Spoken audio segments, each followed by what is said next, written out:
Hello guys, welcome back to my channel. இன்னைக்கு இந்த வீடியோல நாம பார்க்க போறது சமீபத்துல மலையாளத்துல வெளியான தொடரும் படத்தோடைய ரிவ்யூ தான். ஸோ இந்த படம் தமிழ்லயும் டப் பண்ணி ரிலீஸ் பண்ணியிருக்காங்க, தொடரும் அப்படிங்கிற பேர்ல.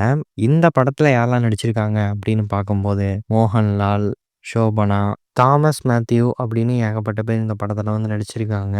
தருண் மூர்த்தி இந்த படத்தை வந்து டைரக்ட் பண்ணியிருக்காரு. ஸோ இந்த படத்துடைய கதை வந்து என்ன அப்படின்னு ஃபர்ஸ்ட் பார்க்கலாம். இந்த கதையோட ஆரம்பத்திலேயே ஊருக்குள்ள ஒரு மிகப்பெரிய நிலச்சரிவு ஒன்று வந்து ஏற்படுது.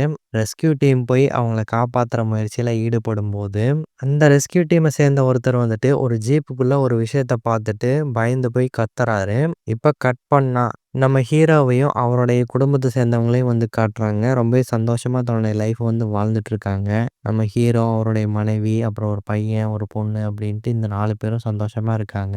ஹீரோவோடைய பேர் வந்துட்டு பார்த்தீங்கன்னா சண்முகம். ஆனா இவரை எல்லாரும் செல்லமா பென்ஸ் அப்படின்னு தான் கூப்பிடுவாங்க ஊருக்குள்ள.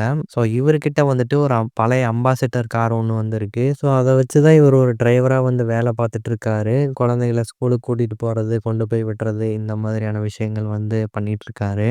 இதுக்கு முன்னாடி இவர் வந்துட்டு சினிமால வந்துட்டு ஒரு ஸ்டண்ட் மேனாவும் வந்து வேலை பார்த்துருக்காரு. சில பல சிச்சுவேஷன் காரணமாக இவர் வந்து இப்போ இந்த வேலை வந்து பார்க்க வேண்டிய ஒரு கட்டாயத்துக்கு வந்து இருக்காரு.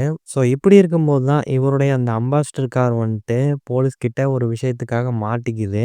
ஸோ அந்த காரை இவர் வாங்க போகலாம் அப்படின்னு இவர் போகும்போது அதுக்கப்புறம் நடக்கக்கூடிய சுவாரஸ்யமான சம்பவங்கள் வந்து என்னென்ன, இவருக்கு ஏகப்பட்ட அதிர்ச்சிகள் வந்துட்டு அதுக்கப்புறமா காத்துக்கிட்டு இருக்கு. ஸோ இந்த ஒரு விஷயத்தினால இவருக்கும் இவருடைய ஃபேமிலி சேர்ந்தவங்களுக்கும் வந்துட்டு அடுத்தடுத்து சில பிரச்சனைகள் வந்து உருவாகுது. ஸோ அப்படி இந்த கார் மூலமா என்ன பிரச்சனை வந்தது, இந்த ஒரு காருக்கும் நம்ம ஹீரோவுக்கும் இருக்கக்கூடிய அந்த பாண்டிங் வந்து என்ன, இதெல்லாமே தான் இந்த படத்தோடைய மீதி கதை அப்படின்னு சொல்லலாம். ஸோ இந்த படத்துல மோகன்லால் சார் வந்து செம்மையா பர்ஃபார்ம் பண்ணியிருக்காரு அப்படின்னு சொல்லலாம். மிக முக்கியமா அவருடைய அந்த பொறுமையா இருக்கக்கூடிய இடங்களாகட்டும், அதுக்கப்புறம் ஒரு விஷயம் தெரிஞ்சதுக்கு அப்புறமா தன்னுடைய கோபத்தை வெளிப்படுத்தக்கூடிய இடங்களாகட்டும், தன்னுடைய மகனுக்கு வந்து என்ன ஆச்சு, ஏதாச்சு, உயிரோட இருக்கானா இல்லையா அப்படிங்கிற பல குழப்பத்தோட அவர் வந்து சுத்திக்கிட்டு இருப்பாரு.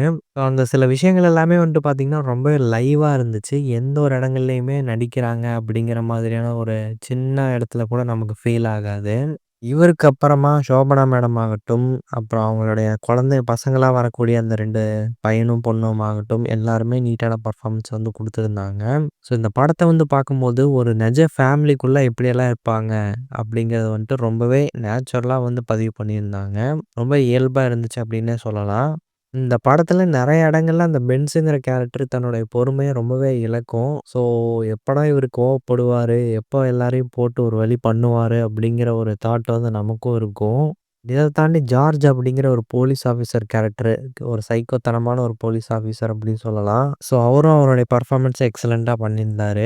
செகண்ட் ஹாஃப்க்கு மேல ஒரு ஆக்ஷன் சீக்வென்ஸ் ஒண்ணு வந்து வரும். ஸோ அந்த ஒரு ஆக்ஷன் சீக்வென்ஸுக்கு தான் ரொம்ப நேரம் நம்மள வந்து வெயிட் பண்ண வச்ச மாதிரியான ஒரு ஃபீல வந்து குடுக்கும். ஸோ அந்த அளவுக்கு இவரு எப்படா கோவப்படுவாரு, எப்ப தன்னுடைய மொத்த இதையும் காட்டுவாரு, அப்படிங்கிற மாரி ஆடியன்ஸ வந்து ரொம்ப எதிர்பார்க்க வச்சு, அந்த ஒரு ஆக்ஷன் சீக்வென்ஸ வச்சு ஃபில் பண்ணியிருப்பாங்க. உண்மையிலே செம்மையா இருந்துச்சு.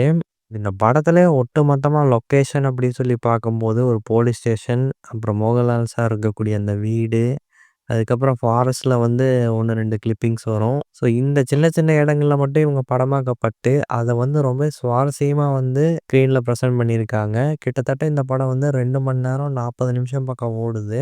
ஒரு சில இடங்கள்ல நின்னு நிதானமா இந்த கதை வந்து போனாலும், ஒரு வழியா சுவாரஸ்யம் குறையாம ஃபுல் படத்தையும் பார்க்க வச்சர்றாங்க. ஸோ அந்த அளவுக்கு படம் வந்து சூப்பராவே இருக்கு அப்படின்னு சொல்லலாம். ஸோ ட்ரை பண்ணி பாருங்க. அண்ட் இந்த படத்துக்கான தமிழ் டப்பிங் வந்துட்டு பார்த்தீங்கன்னா, மோகன்லால் சாரே தான் வந்து வாய்ஸ் குடுத்துருக்காரு. தமிழ் டப்பிங் சூப்பரா இருக்கு. ஸோ ஒரு தமிழ் படம் பார்க்குற ஒரு ஃபீல் தான் கிடைக்கும் உங்களுக்கு மேக்ஸிமம். ஸோ ஃப்ரீ டைம் கிடைச்சா இந்த படத்த போய் ட்ரை பண்ணி பாருங்க. இந்த ஒரு ரிவ்யூ உங்களுக்கு பிடிச்சிருந்தா லைக் பண்ணுங்க, ஷேர் பண்ணுங்க, கமெண்ட் பண்ணுங்க. இந்த சேனலுக்கு சப்ஸ்கிரைப். Thank you.